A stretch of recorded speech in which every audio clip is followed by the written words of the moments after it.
우리 트럼프 대통령이 당선된 이후에 크립토 수도, 미국이 디지털 자산 전략들을 굉장히 강하게 드라이브를 하고 있잖아요. 근데 그게 처음부터 그렇지는 않았거든요. 트럼프 2기가 되면서요, 전혀 다른 스탠스로 좀 바뀌었습니다. 앞으로 미국이 패권을 유지함에 있어서 디지털 금융과 AI 기술이 굉장히 중요한데, 그러니까 미국이 안 하면 중국이 주도권을 가져갈 것 같은 이 국가 경쟁력, 정치, 산업적인 실리가 다 맞아떨어진 전환이다.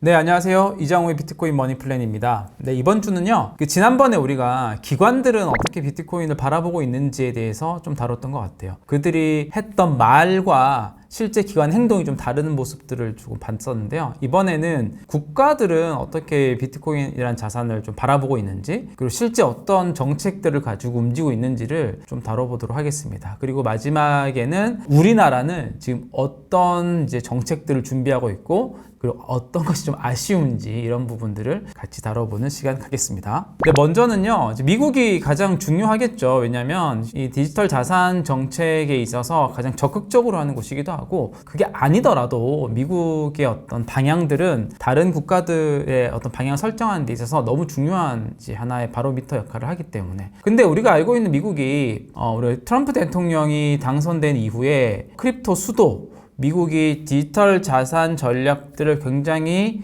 강하게 드라이브를 하고 있잖아요. 근데 그게 처음부터 그렇지는 않았거든요. 과거 트럼프 1기에서는 트럼프 대통령이 지금 제가 보여드리는 것처럼 이렇게 표현을 했습니다. 나는 비트코인과 다른 크립토 화폐, 그러니까 암호화폐죠. 다른 암호화폐의 팬이 아니다. 그건 돈도 아니고 가치가 매우 불안정하고 허공에 기반한다.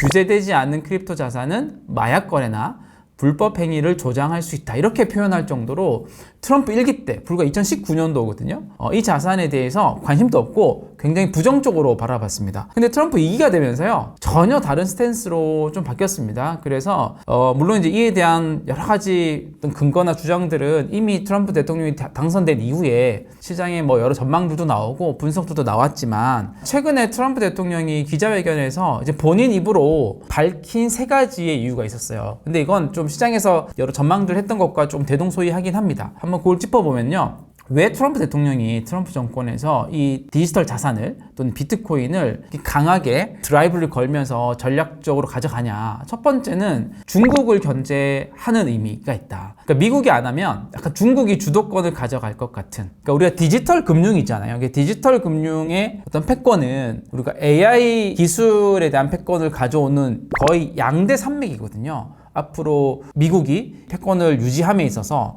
그러니까 디지털 금융과 AI 기술이 굉장히 중요한데, 그 중에 디지털 금융에 있어서 본인들이 먼저 하지 않으면 중국이 이걸 가져가기 위한 이런 이제 좀 있었던 거죠. 두 번째는 정치적 계산이 있었습니다. 꽤 많은 크립토 지지층이 있고, 그들 지지층을 본인의 어떤 또 정치적 표, 대통령 선거를 할 때 이건 가져오기 위해서도 좀 지지를 했던 부분이 있습니다. 마지막은 산업 경제적 실리인데, 그러니까 트럼프 대통령이 말하기를, 그러니까 틈새 영역을 이제 파고들었던 그러니까 디지털 자산 시장이었는데, 이게 금융 시장의 큰 축으로 성장하는 걸 좀 보고 여러 좀 생각이 바뀌었다라고 얘기한 부분이 있습니다. 요새 굉장히 큰 그 흐름으로 다가오고 있는 금융 자산들의 토크나 또 모든 자산들의 토크나, 이 영역과도 조금 일치한 부분들이 있습니다. 그래서 이제 트럼프 대통령이 미국이 디지털 자산을 굉장히 전략적으로 가져가는 이유 중에 하나는 이 국가 경쟁력, 정치, 산업적인 실리가 다 맞아떨어진 전환이다. 일각에서는 이 두 번째만 가지고 얘기한 부분들 초반에 많이 있었죠. 정치적 계산, 그러니까 표밭이 되니까. 근데 이후에도 계속 밀고 나가는 부분들은 이런 중국을 견제하는 거나 산업 경제적 실리가 굉장히 중요한 부분이었다라는 것을 최근에 한 인터뷰를 통해서도 확인할 수 있었습니다. 이거를 우리가 좀 더 이제 하나의 요약된 버전으로 보면 결국 비트코인과 달러 스테이블 코인이거든요. 그러니까 미국이 크립토 수도가 되겠다라고 하는 것을 실제로 좀 풀어보면 비트코인과 달러 스테이블 코인 아닙니다. 이 비트코인은 디지털 금의 하나의 역할을 하는 형태이고요. 지금 달러 스테이블 코인은 차세대 결제 수단, 그리고 AI 간의 어떤 상거래의 기반이 될 수 있는 이런 용도로서 이제 달러 스테이블 코인을 하나의 레일로서 보는 거거든요. 물론 이제 이 달러 스테이블 코인이 빠르게 성장을 하다 보면 여러분 많이 아시는 것처럼 미 국채의 수요가 빠르게 늘어나기 때문에 이 달러 스테이블 코인 시장을 빨리 키워야 되는 이유가 더 있는 거긴 하죠. 이렇게 이제 두 가지가 맞물리면서 이제 디지털 금융의 주도권을 가져오기 위한 흐름을 하고 있는 게 미국입니다. 이게 이제 말이 아니라 이 정책들을 보면 좀 더 명확해집니다. 그래서 트럼프 2기에서 이제 크립토 정책에 대한 핵심적인 정책 법안들을 한번 4가지를 가져와 봤거든요. 트럼프 행정부가 들어오고 나서 바로 가장 먼저 한 게 2025년 3월 달이었는데요. 전략적 비트코인 준비금 비축 이 행정명령을 먼저 했어요. 법안을 바로 하는 것들은 시간이 걸리니까 이제 국회에서 진행을 해야 되고, 그래서 미국이 그동안 범죄 행위에서 압수해서 보관하고 있던 비트코인을 매도하지 않고 준비금 비축을 하는 걸로 이제 바로 전환이 된 거죠. 그게 가장 먼저 한 거고요. 그거 연계선상에서 지금 한참 진행 중인 발의를 한 법안이 있는데요. 아르마 법안입니다. 준비금 현대화 법안. 이 법안은 이제 방금 좀 전에 했던 그 행정명령을 이제 비트코인을 전략 준비금으로 가지고 있는 거를 좀 법률로 고정하는 게 있고, 그리고 20년 동안 또 매도를 하지 않는 요런 이제 조건도 들어가 있고, 그리고 신규 비트코인을 또 매수를 하는 이런 것까지 법안에 반영이 되는 겁니다. 이 아르마 법안이 2025년도에 트럼프 대통령이 되고 나서 비트코인 액트라고 하는 법안이 있었어요. 그거 연계선상에서 있는 법안이기도 합니다. 상원이나 하원 통과된 건 아니고 다른 법안들에 비하면 진도가 좀 덜 나간, 근데 이 법안이 이제 전략적 비트코인 준비금 비축 이 행정명령하고 좀 얼라인이 되어 있다. 이렇게 보면 될 것 같고요. 이제 협의를 거쳐서 가장 빠르게 됐던 게 지니어스 액트입니다. 작년 7월에 이제 대통령이 행정 서명을 다 완료를 한 거죠. 요거는 달러 스테이블 코인 규제 프레임워크를 만드는 거고요. 요거 핵심은 뭐냐면 그 어떤 달러 스테이블 코인 발행사가 달러 스테이블 코인을 발행을 할 때 그 기초 자산으로 갖고 있어야 되는 자산을 좀 정의를 해준 거죠. 1대1로 갖고 있어야 되고 단기 미국채를 좀 중심으로 해서 고유동성 자산을 보유하고 있어야 된다. 그러면 너희가 달러 스테이블 코인을 발행사로서 발행을 하더라도 합법적인 범위 내에서 할 수 있도록 해주겠다. 물론 뭐 감사나 라이센스 의무 등이 좀 있었는데 이게 좀 핵심이었던 거죠. 기존에는 어땠냐? 달러 스테이블 코인 발행하는 곳이 뭐 테더나 뭐 서클이나 여러 발행사들이 있었는데 죄다 미국에서 기소당하고 고초를 많이 겪었습니다. 근데 이 지니어스가 딱 됨으로 인해서 합법적으로 달러 스테이블 코인을 이제 발행을 할 수 있게 된 거죠. 이게 결국은 이제 미 국채의 수요와 다 연결이 되는 건데, 아까 전 말씀드렸던 달러 스테이블 코인을 가장 많이 발행한 테더 같은 회사가 지금 독일, 한국보다 미 국채를 더 많이 보유하고 있는 그런 회사가 돼버렸어요. 그래서 지니어스 액트를 보면 미국이 디지털 금융이란 패권을 장악하기 위해서 달러 스테이블 코인을 어떻게 이제 성장시키는지를 좀 볼 수 있는 첫 번째 법안으로 볼 수 있습니다. 그리고 지금 이제 우리가 좀 많이 다뤘었던 한참 미 상원에서 논의가 중인 클래리티 액트라고 하는 법안입니다. 현재 상원 본회의에서 진행 중이고요. 여기 60표를 얻어야 통과가 되는데 중간에서 여러 가지 이제 난관에 좀 처해 있는 부분들이 있는 거죠. 이 법안은 뭐냐면 결국 크립토 시장 구조법인데, 조금 전에는 이제 달러 스테이블 코인을 규제 내에서 발행하기 위한 프레임워크를 제공했다면, 이 클래리티 액트는 이 디지털 자산 생태계를 조금 더 규제 내에서 성장시키는 데 포커스가 맞춰져 있습니다. 그래서 우리가 이 크립토 커런시가 암호화폐가 이게 증권이냐 아니면 상품이냐, 이거에 따라서 엄청나게 많은 기업들이 불확실성 속에서 비즈니스를 했거든요. 그래서 증권과 상품의 관할을 명확히 하는 거, 기준을. 대체로 이제 특정 기준에 포함되면 증권이 아니라 상품이다. 이런 것을 정해주는 법안이고, 그리고 디파이 생태계와 토큰화를 잘 할 수 있는 것을 지원해주고, 개발자 보호 같은 경우도 되게 중요한데, 예전에는 이제 우리가 탈중앙화된 금융, 디파이 서비스를 어떤 개발자가 만들어서 내잖아요. 그럼 그 디파이 서비스가 활용이 될 때 좀 불법적으로 활용이 될 수도 있는 거죠. 그래서 이 개발자 보호가 클래리티 액트에 들어가 있는데, 이게 꽤 그래도 안정적이어야지 더 많은 사람들이 이 탈중앙화 금융, 디파이 서비스들을 개발할 수 있고, 개발이 되면 그 오픈소스 기반에서 또 탈중앙 금융 생태계가 커지니까 이런 부분에서 좀 중요한 것들이 담겨져 있다라고 볼 수 있습니다. 이걸 좀 정리를 하면요, 그러니까 미국은 디지털 금융 질서로 거의 세 번째 이동을 좀 설계하고 있다, 이렇게 좀 볼 수가 있고요. 그러니까 첫 번째 미국의 어떤 금융 질서를 셋업을 한 게 이제 브레튼 우즈 체제잖아요. 1944년에. 그러니까 그때는 미국이 전 세계 금융의 한 70%를 가지고 있었고, 그러니까 전후의 금융 질서를 좀 셋업을 하는 건데, 금태환이 되는 달러를 설계를 했고, 그리고 각 국의 돈들은 달러랑 고정 환율제로 교환할 수 있는, 그래서 그 달러가 글로벌에서 이제 무역 결제 용도로 쓰이는 기축 통화 역할을 처음으로 설계한 게 브레튼 우즈 체제고요. 근데 금태환이라고 한 게 길게 작동을 못한 거죠. 왜냐면은 달러는 시장이 더 많이 풀렸어야 됐고, 미국은 금을 이제 보유량이 계속 줄어들다 보니까 시장에서는 신뢰를 잃고 달러를 갖고 와서 금으로 바꿔달라고 하는 수요도 늘어나고, 근데 미국은 금을 그만큼 보유하고 있지 않고, 그래서 닉슨 쇼크 1971년 이후로 금 불태환을 선언한 거죠. 그 이후에 이제 달러는 페트로달러 체제로 좀 바뀝니다. 그래서 미국은 금에 대한 신뢰는 잃었지만 이 달러를 가지고 원유를 결제할 수 있게끔 하죠. 반대로 원유를 결제를 하려면 달러가 꼭 필요하게끔 하는 이런 이제 구조를 설계를 해서 전 세계에서 달러 수요가 계속 늘어날 수 있게끔 설계를 했는데, 그것도 지금 이제 어느 정도 위태위태해지는 상황에 왔잖아요. 그래서 세 번째 금융 질서를 달러 스테이블 코인과 이 비트코인을 가지고 설계하려는 움직임을 보이고 있는 게 이 트럼프 2기에서의 전체적인 정책과 법안이 만들어지고 미국이 주도하고 있는 흐름으로 볼 수가 있다.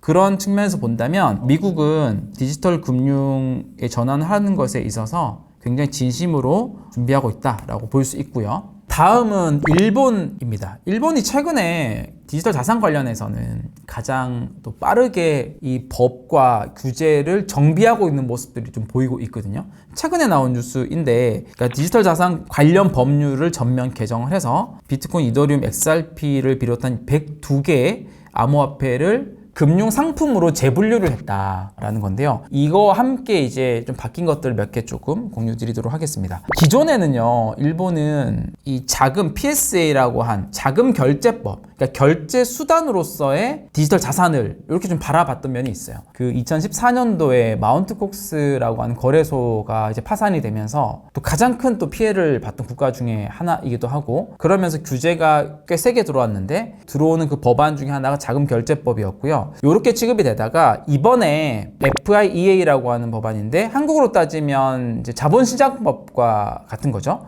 여기에서 디지털 자산을 이제 금융 상품으로 이제 분류를 해준 겁니다. 일단 102개의 암호화폐에 대해서인데요. 그러니까 주식이나 채권과 같은 카테고리에 포함되도록, 물론 이렇게 되면 한국도 마찬가지로 자본시장법의 규율을 받는 형태이기 때문에 증권 수준의 규제를 받게 돼서 뭐 내부자 거래 금지나 뭐 발행자 정보 공시나 뭐 시장 조작 규제 강화나 이런 것들이 좀 더 빡세지긴 합니다. 시장의 참여자들을 훨씬 더 늘릴 수 있는 그런 환경으로 바뀌긴 하죠. 그 105개 암호화폐가 이제 금융 상품으로 지정이 되고, 스테이블 코인이나 뭐 NFT 같은 경우는 여전히 그 결제 수단으로서 좀 분류되는, 이렇게 조금 하는 게 이번에 됐고요. 이게 되면서 일본에서 진행할 수 있는 거는, 일본도 지금 크립토, 그러니까 비트코인 ETF가 현재는 없어요. 그래서 요거 개정이 됨으로 인해서 그 현물 크립토 ETF, 특히나 이제 비트코인 ETF겠죠. 요거를 출시할 수 있는 약간 법적 좀 근거가 좀 마련이 됐다라고 볼 수 있고, 실제로 내년에 도쿄증권거래소에 상장을 목표로 하고 있다고 합니다. 근데 이게 일본 같은 경우는 가계 금융자산이 13조 달러 정도 될 정도로 굉장히 높은 편인데요. 그 중에 1%만 이쪽 시장으로 유입이 되더라도 1,300억 달러 규모니까, 이게 어느 정도 규모냐면 미국이 2024년도에 그 비트코인 ETF를 승인하고 나서 순유입 된 이제 규모가 작년 기준으로는 한 780억 달러였고, 이제 올해는 조금 유출이 돼가지고 한 500억 달러 넘는 규모인데, 일본의 규모가 너무 크기 때문에 일본이 만약에 ETF를 승인하게 되면 비트코인의 수요도 꽤 많이 늘어날 수 있다고 좀 보여지고, 일본 입장에서도 이 가계 자산으로 있는 거를 금융시장으로 또 가져오기 위해서라도 되게 활용할 수 있는 하나의 적으로 좀 보고 있는 것 같습니다. 그리고 요거와 동시에 같이 된 게 아마 세제 변화입니다. 한국은 기타소득으로 되는데 분리과세인데, 일본은 기타소득인데 종합과세에 포함이 돼서 누진세 적용을 받아요. 그래서 기존에는 최대 55%까지 이제 과세를 내야 됐었거든요. 그러니까 15에서 55%인데 최대 55%. 그러니까 이제 고액 거래자, 고소득자한테 불리하니까 이 고소득자들이 해외 거래소로 좀 유출되는 이런 원인이 좀 되기도 했었죠. 근데 이번에 이거 바뀐 거는 아마 2028년도부터 적용이 되는 걸로 지금 나와 있는데, 이제 분리과세를 적용을 하고 누진세 적용이 안 된다는 얘기죠. 20% 이제 세율을 일괄로 되고, 그리고 3년 동안 손실이 2월 공제가 되는, 한국 같은 경우는 손실 2월 공제가 없거든요. 그러니까 당해년도만 손익통산이 되는데, 이 3년 동안 손실이 2월 공제된다는 얘기는 뭐냐면, 내가 뭐 내년에 한 1,000만 원 손해 봤어요. 그리고 내후년도에 1,000만 원 이익을 봤어요. 그러면 전년도 것까지 이제 2월 공제가 돼서 손익통산이 된다 이런 거니까 한국보다 훨씬 더 유리한 조건이긴 하죠. 그래서 이런 것들을 통해서 증권시장으로 더 많은 자금들을 유입시키기 위한 걸로 좀 일본이 활용하고 있다. 꽤 적극적인 움직임이긴 한 것 같습니다. 그럼 한국보다 그렇게 되면 아마 비트코인 ETF도 먼저 출시가 될 가능성이 높고요. 세제는 지금 요거만 보더라도 한국보다 더 좋은 구조긴 합니다. 한국은 22%이고 분리과세는 똑같지만 한국은 이제 2월 공제가 안 되니까 그런 부분에서 일본이 좀 더 좋은 환경이고 아마 한국도 이후에 이제 법안들이나 정책들을 할 때 일본 케이스들을 참고를 많이 할 것 같습니다. 자, 그러면 한국은 지금 어떤 이제 정책들이 있는지를 한번 짚어보면 2021년부터 시행된 특금법입니다. 특정금융정보법. 그러니까 특금법은 기본적으로 자금 세탁을 방지하기 위한 법안이기 때문에 실명 계좌가 의무화 됐고 가상자산 사업자라고 하는 지위가 생긴 거죠. 그러니까 가상자산 사업자를 지위를 득해야지만 가상자산 관련된 특정 비즈니스를 할 수 있는. 그때까지 하더라도 한국에 암호화폐 거래소가 한 300여 개 정도 난립이 돼 있었거든요. 근데 이게 시행되고 나서 거의 다 이제 시장에서 아웃이 되고 한 20개 정도의 암호화폐 거래소만 남았고 지금 그나마 명맥을 유지하는 거래소들은 원화가 입금돼서 거래가 가능한 빗썸, 업비트, 코인온, 코빗 그 유의미한 좀 거래량을 보이고 있죠. 그리고 이때부터 또 트래블룰이 또 도입이 됐어요. 트래블룰은 아무런 암호화폐 주소에나 또 아무런 거래소에나 원하면 다 출금이 됐거든요. 거래소에서. 근데 이 트래블룰이 되면서 신원 인증이 된 계좌 또는 내 계좌인 게 인증이 될 때만 주소로 보낼 수 있는 많이 불편해졌죠. 이런 것들이 이제 특금법을 통해서 많이 됐고 어떻게 보면 특금법은 시장을 더 위축시키는 하나의 법안 역할을 한 거죠. 그리고 2023년도에 가상자산 이용자 보호법이 나왔는데 법안 이름처럼 이용자 보호가 중심이 되다 보니까 이 산업이 발전하는 데 있어서는 크게 큰 역할을 하지 못하고 근데 이제 뭐 중요하긴 하죠. 불공정 거래나 이런 것들 소비자 보호 중심. 그리고 2026년도에 STO 토큰 증권법이죠. 약간 자본시장법 틀 안에서 움직이는 거라서 약간 이제 일반 암호화폐가 막 성장하고 시장이 커지는 데 영향 미치는 건 조금 다른 부분이 있어서 이 STO 법이 통과된다고 해서 가상자산 전반이 막 제도화되고 시장이 활성화되는 거랑은 조금 다른 부분이 있어서 좀 구분해서 좀 봐야 되는 부분이 있고요. 지금 이제 한참 논의 중인 법안이 이제 디지털 자산 기본법 이라고 해서 계속 지연이 되고 있는데요. 이게 아마 빠르게 진행될 건데 요거 핵심은 뭐냐면 기존의 법들은 다 규제, 이용자 보호 이런 법안이었다면 디지털 자산 기본법은 물론 스테이블 코인 활성화하는 법도 있고 그 다음에 이 업권 자체를 조금 활성화될 수 있게 다양하게 세분화하고 뭐 진입 규제도 좀 완화하고 이런 형태로 좀 발전할 가능성이 높습니다. 근데 이게 아직은 빠르게 진행되고 있지는 않아서 좀 늦어지고 있다. 그리고 이게 아니더라도 한국은 여전히 조금 이제 어려운 부분 중에 하나는 그 법인이나 기관들이 제대로 이 자산을 가지고 비즈니스를 하기 되게 어려운 구조긴 합니다. 2017년 이후로 이제 법인 실명 거래 계좌가 발급 금지가 되면서 법인이 암호화폐 거래소에 가입을 해서 법인의 계좌에 있는 원화를 가지고 디지털 자산을 사거나 파는 행위들이 안 되죠. 그래서 작년에 이제 금융위에서 로드맵 발표를 해서 이걸 조금 단계적으로 법인들도 참여할 수 있는 시장을 만들어 주겠다라고 했는데 여전히 세부 가이드라인은 아직 안 나온 상태라서 조금 더 기다려야 되는. 그러니까 이제 국내 같은 경우는 개인 투자자들이 거의 99%만 참여하고 있는 좀 기형적인 이런 시장을 좀 보이고 있습니다. 전 세계 어딜 가도 법인이 이렇게 참여 못하는 시장은 없거든요. 그래서 해결해야 될 것들이 되게 많이 있습니다. 뭐 비트코인 현물 ETF도 아직 승인이 안 됐고요.